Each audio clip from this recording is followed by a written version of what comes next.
But so some specific positive actions. In Australia, you have telecommunications providers. Who here works in the IT industry? Could you raise your hand? All right. I have a task for you. Find the interception points. Find out what so-called lawful interception equipment is deployed in ISPs and at telecoms. Find out who provides fiber taps. Find out where the fiber taps are. Take photographs of them and tell the world about it. The trick is, and the way that you're going to win, is that you win by just telling the truth about what is actually happening. Right? When you have that, feel free if you want. In the United States, Mark Klein, who is an engineer at AT&T, found out that NSA and AT&T were working together to do warrantless wiretapping. He's lucky. He's protected. I mean, he blew the whistle, he told the world, and then the government said, state secrets, you're not allowed to know about it. Nobody was harmed because everybody was harmed. All right? Interesting theory there. But the important thing is that now we know for sure that the NSA wiretaps the American people. We know that they violated the FISA court's orders, which were supposed to be set up to regulate this type of action. If you can push the dialogue in that direction, it makes it possible for you to talk to your MPs about what's actually happening. There's no question in my mind that there is wiretapping like that happening in Australia. In fact, I talked to a telecommunications engineer. I won't tell too much more about it, but he said, oh, I thought that that was all right. He said there is a wiretapping point. So your job as IT people in the room is to find those points. They exist. They definitely exist now. So find them and expose them. Tell journalists like these guys over here. Tell MPs like this guy here. You know, it seems to me that it's extremely important to do that. And if you do that, you will really cause a fucking shitstorm. Because these people who are spying on you, part of what gives them power is that nobody knows that they're doing it and no one knows who they are. So for all the people that don't work in IT, find out their names, find out their home addresses, build a database on the people that promote the surveillance state. Really, in a good way, watch the watchers, because no one else is going to do that. They're not going to put themselves in their database. You know, Philip K. Dick talks about it. You know, what does a scanner see? Does it see darkly? Does it see clearly? Does it see into me? Well, here's the thing. We don't quite live in the sort of nightmare world of Philip K. Dick yet, in that no one's written the book.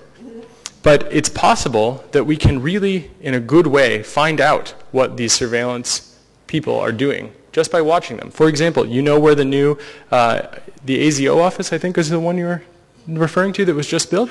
Okay, so sit outside and photograph everybody that goes in and out. Right? Find out people that are spying on civilians, that are infiltrating, you know? Find out all the license plates of all the cars that park in the police parking lots. Find out where the undercover officers are that infiltrate peaceful activists and fuck them up. They're committing a crime. It is a crime. Even if it is legalized to spy on people, it is wrong. It is a violation. It creates a chilling effect.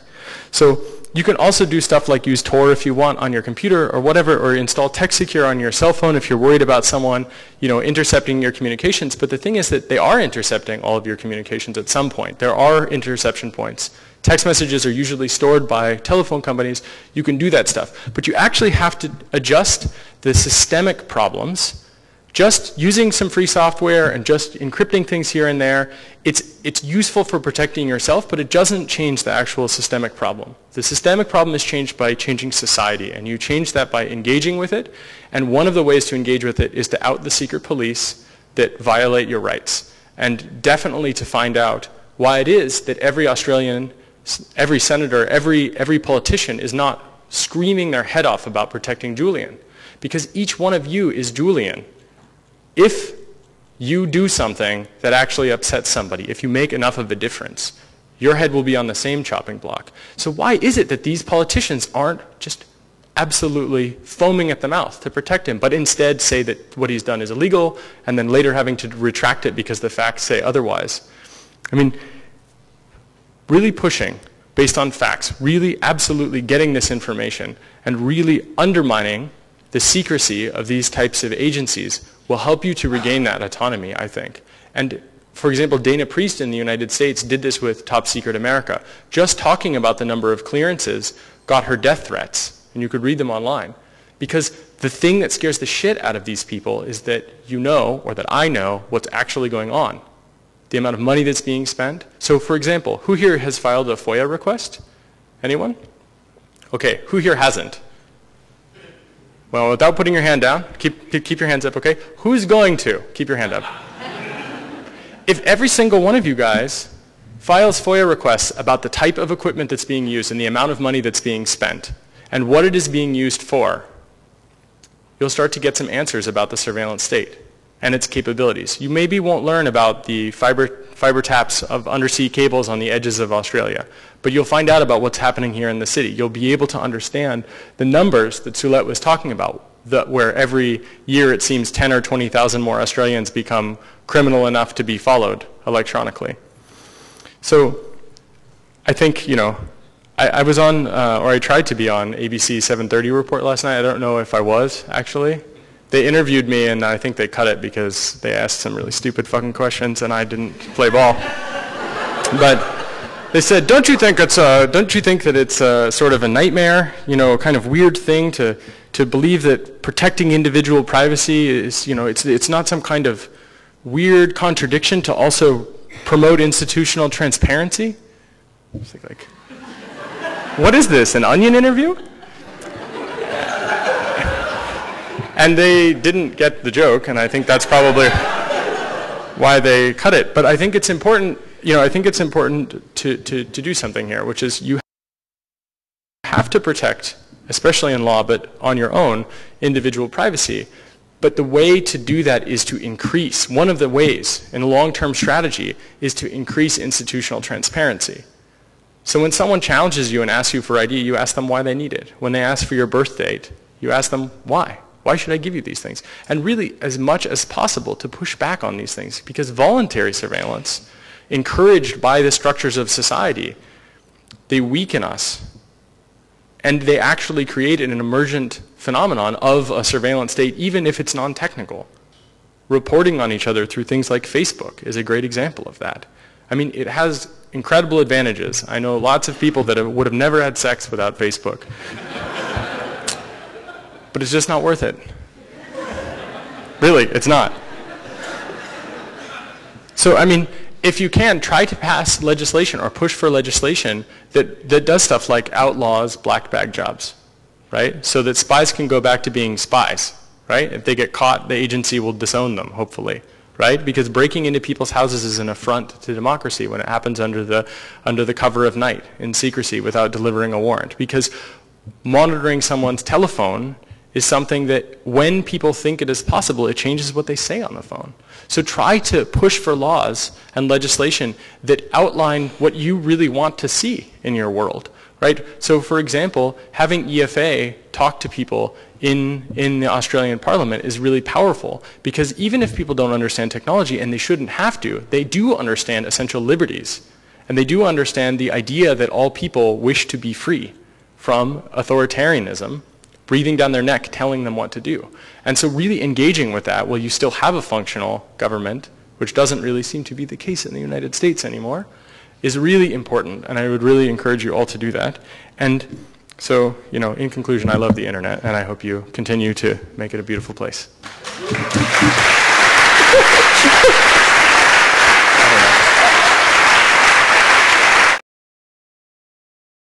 I reckon the second half of Jacob's speech was a fantastic smorgasbord of options for creative troublemaking. The only thing that I would add, and when people ask me what can I do, and I'm, bored of saying write to your Member of Parliament, okay, so as long as you've already done it, then it's okay to be bored of that. But do it, because I am one, and I notice how many handwritten bits of correspondence come in. Petition signatures, you stick over there, you count them. Handwritten letters that somebody actually took the time and spent half an hour to write to me, I read. And that will go right across the board. Once you have done that, I tend to just throw it back at whoever's asked me and say, what do you love to do? What do you enjoy doing that can be a contribution? Write a song, paint a banner, bake a cake, organise a demonstration, go online and run amok. There are as many answers as there are us, but you'll be able to sustain it if you really enjoy it. So that tends to be my attempt at copping out and throwing it back on the asker, what do you love to do? Because that's what will cut through to people. Option. awesome. And thank you. That's fantastic. One thing you can do is to personalize it. So, I mean, I think that the difference between David Hicks and Julian Assange is a really good one, which is that the rights that are eroded in the case of a total piece of shit affect people like Julian Assange who are not a total piece of shit. Just to put it out there, right? In the case of a total piece of shit in America, Anwar al-Awlaki, he was, the YouTube preacher, big homophobe, just general piece of crap, real total bad guy. Well, we even gave Nazis trials, the Nuremberg trials, right? And the thing is that this doesn't strike people in a particular way because they don't care about this guy. But his 16-year-old son was killed by a drone strike in Yemen, and his crime was existing and being the son of a total piece of shit. Now, I don't know about you, but that really scares me. And when I tell people about that, they care about that because they realize that they don't want to be held accountable for the supposed crimes of their parents. And this is something that really motivates regular people. When they realize that it is personally something that will affect them, they change their tune. When you look at the way that software patents have been fought in Europe, for example, by people who are generally in a position of privilege, you'll notice that the software patent battle in Europe went a lot better for software developers. They really stood up and they made it happen in a good way. Didn't work so well in the United States, but that's because the people who count are corporations there, right? But in places where people who have some autonomy and they have some agency, when you personalize it for them, it moves them. And I think that you can't reach everyone, and that's all right. It doesn't matter if you reach everyone. You just need to reach the people that you're able to reach. And it's worth doing it. So yeah, get people who care about free software and about Drupal, for example. Get them together. But also try to convince people that you're nearby, who benefit from the work that you do. Explain things. Like if you write software or if you build things, if you're in construction, if you what drives you, tell people about what that is. Explain it. Try to inspire them by just explaining what inspires you. And by doing that, you start to personalize their relationship with you, and they, I think, they'll basically side with your plight. For example, gay rights activists really did this. Like Harvey Milk really helped to do this in San Francisco by saying, hey, you don't like gay people? Fine, all right. But each one of you has a gay person in your family or in your community. And wow, they have made a huge impact as a result. And it's really become a national issue, an international human rights issue even. And it's not because every person cares personally about gay sex, but it's because they realize that they're about 1 degree away from people who identify as being gay, and they're against that kind of repression, right? The feminists have done this as well. Most men will never be women in their lives, but they realize that there are a lot of good women in their lives, and that structuring society in a way that oppresses them is fucked up. Getting people to care about that is because they have a direct relationship to it.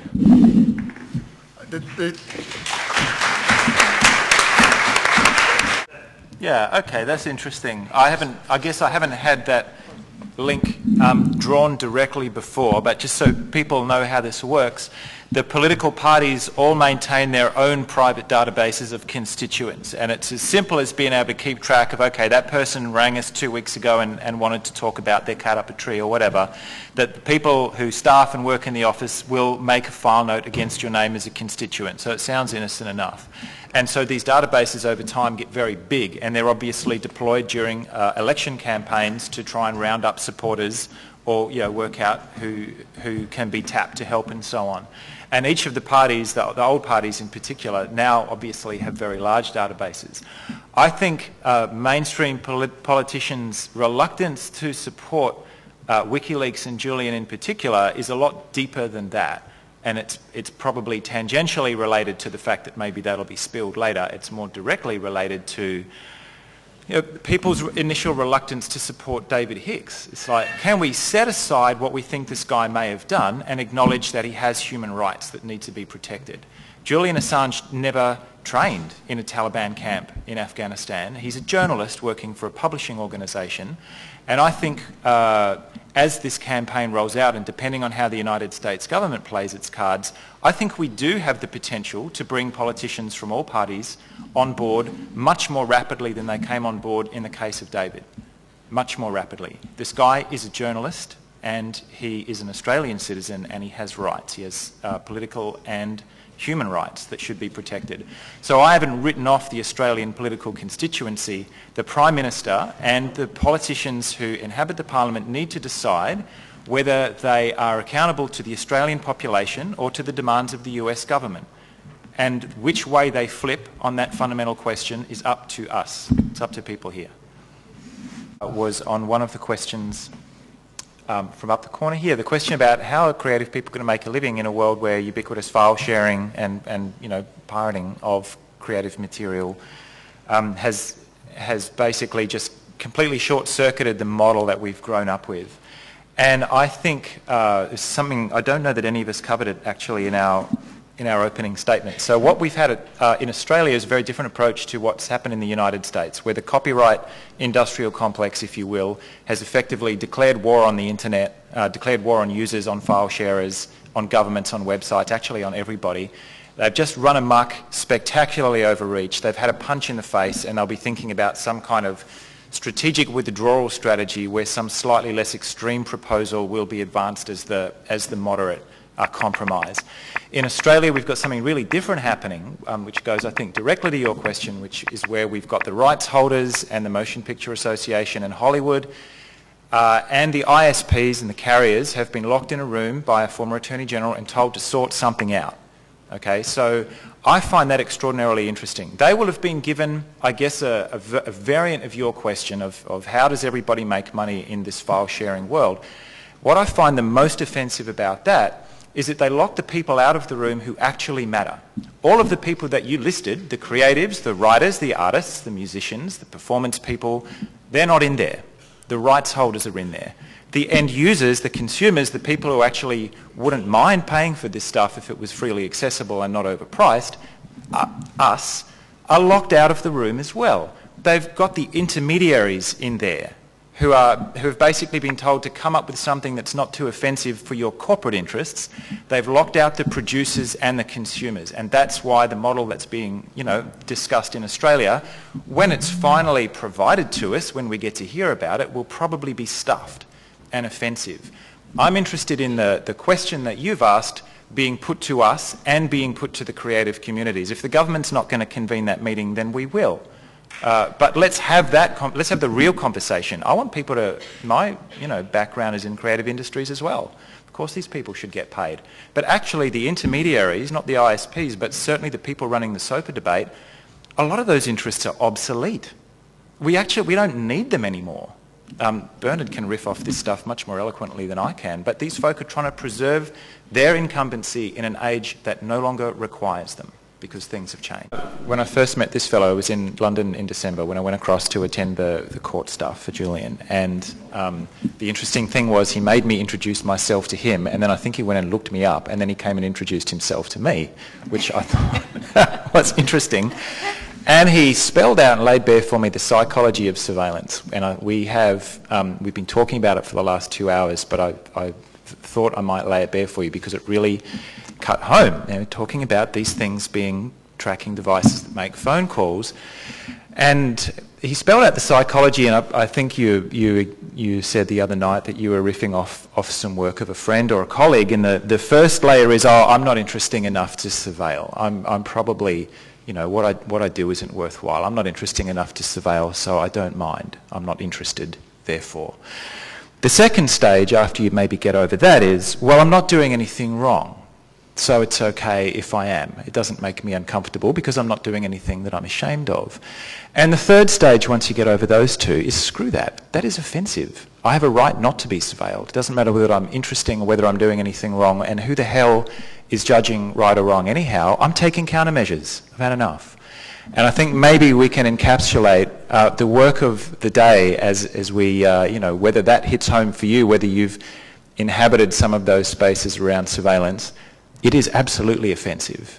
And in some parts of the world, it's deadly and can cost you your life.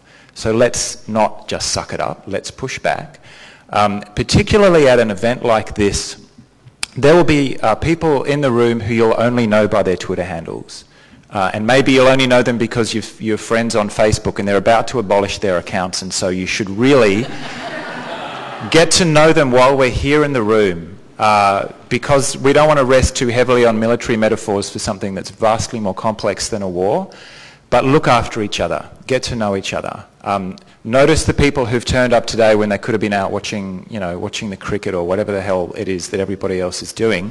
You are the ones who turned up. Thank you very, very much for turning up. Go and catch up with each other, get to know each other a little better, look after each other, and we'll see you a little further down the road. Thanks for the people who brought us together, and to Jake and Allegra for coming all the way around the world to share the work that you do.